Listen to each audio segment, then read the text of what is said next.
Bonjour et bienvenue sur les plateaux TV d'Intellienne, sur le salon Solutions Linux 2012. Avec moi Hervé Leclerc d'Alterway, bonjour. Bonjour. On va parler de NoSQL. Avant, peut-être je vous laisse vous présenter. Oui, bonjour. Donc, je suis Hervé Leclerc, je suis directeur technique à Alterway. Alterway. D'accord. Alterway, c'est un intégrateur 100% open source. Voilà. Très bien. Alors, NoSQL, c'est un nom un petit peu étonnant. Bon, SQL, on sait que c'est un langage d'interrogation de base de données. Alors, NoSQL, ça veut dire quoi? On ne pose plus de questions base de données? Non, alors, NoSQL, ça ne veut pas dire je ne fais pas de SQL. En fait, c'est une contraction de Not Only SQL. Donc, c'est là toute la grande différence. C'est qu'on va utiliser en fait les bases de données SQL. Elles sont généralement en type relationnel, c'est des lignes et tout ça. Donc on va avoir besoin sur certaines problématiques métiers de représenter les données d'une autre manière. Donc on va utiliser en fait des bases de données qui ont vraiment des fonctions très très précises et qui sont souvent complémentaires à du SQL. Par exemple, si on prend du MySQL, MySQL va pas être optimal pour, par exemple, traiter, je sais pas, des problématiques de cache, des problématiques de stockage de documents. Donc on va adjoindre à ces bases de données des bases de type NoSQL. Voilà. Donc les bases de données NoSQL, il y en a de plusieurs types. Elles ont comme particularité d'être très orientées cloud. D'accord. Et nouvelles techno. On est un petit peu avec le parce cloud. qu'en fait, là où les bases de données relationnelles sont plutôt, je dirais, en back-office, toutes les bases de type NoSQL en fait, sont plutôt pour stocker énormément d'informations très rapidement. Donc elles sont vraiment orientées web et elles sont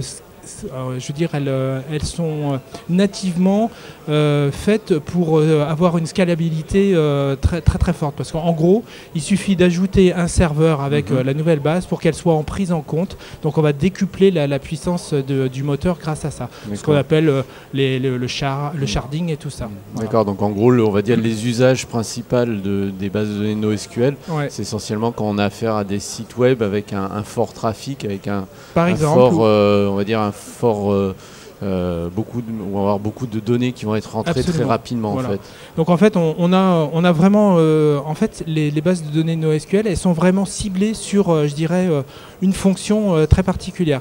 Parce que vous avez, par exemple, des bases comme Redis, des choses comme ça, qui sont faites pour, c'est des types clés-valeurs, donc elles vont être très très performantes pour, par exemple, faire du cache. D'accord, pour aller chercher des informations ou pour stocker par exemple des fils de tweets par exemple ou des choses comme ça, parce qu'en fait c'est des choses très simples. On a en gros un identifiant et une valeur et puis c'est tout. Après vous avez des bases de données de type NoSQL qui sont plutôt orientées documents, donc avec alors là pour le coup c'est des bases de données qui on les appelle schémaless, donc elles n'ont pas de schéma prédéfini. Donc par exemple on peut citer MongoDB qui est vraiment une base très très efficiente pour stocker comme ça des documents. Voilà, donc on va stocker des documents qui vont porter des métadatas ou pas et tout ça. Donc en fait elles sont très très flexibles. Et puis après vous avez d'autres types de représentation, c'est ce qu'on appelle des bases de données NoSQL de type colonne. Donc là, plutôt que d'avoir une représentation horizontale des données comme dans MySQL, on va avoir des représentations verticales en type colonne. Donc on va avoir pour une clé plein de valeurs. Donc en fait, pour aller forer des données dans ces choses-là, ça va être très rapide. Vous avez aussi des bases de données de type graph. Alors ça, pour les réseaux sociaux, c'est super parce qu'on va pouvoir mettre en relation des éléments complexes, des objets avec des graphes d'héritage ou des choses comme ça entre les différentes entités.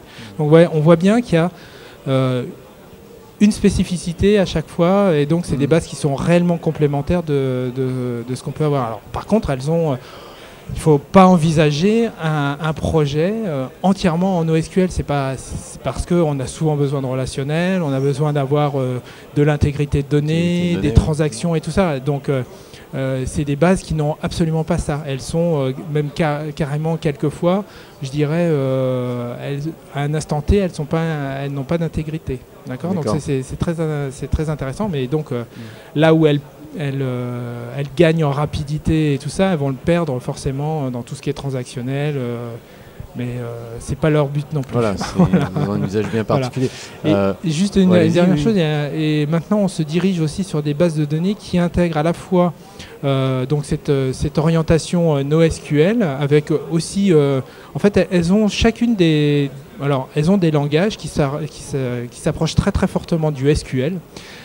Donc on va pouvoir faire sur des bases de données NoSQL des requêtes SQL du style, je sais pas, select étoile from une collection par exemple. Ça c'est très très envisageable. Et certaines ont des langages définis aussi qui leur sont propres. Voilà. Finalement, donc c'est des bases de données qui sont un peu nées avec, je dirais, avec les grands services web. Absolument. Et qui sont portés par qui aujourd'hui? C'est les principaux vous outils. Avez Facebook qui utilise du NoSQL. Vous avez LinkedIn qui a créé sa propre base de données NoSQL qui s'appelle SensiDB et qui embarque en plus de la technologie Lucene, donc qui permet en plus de faire de la recherche plein texte sur la base de données. Donc on a c'est des sites qui gèrent des centaines et des centaines de millions d'enregistrements. Vous avez Foursquare par exemple ou Twitter qui utilise des bases de données NoSQL.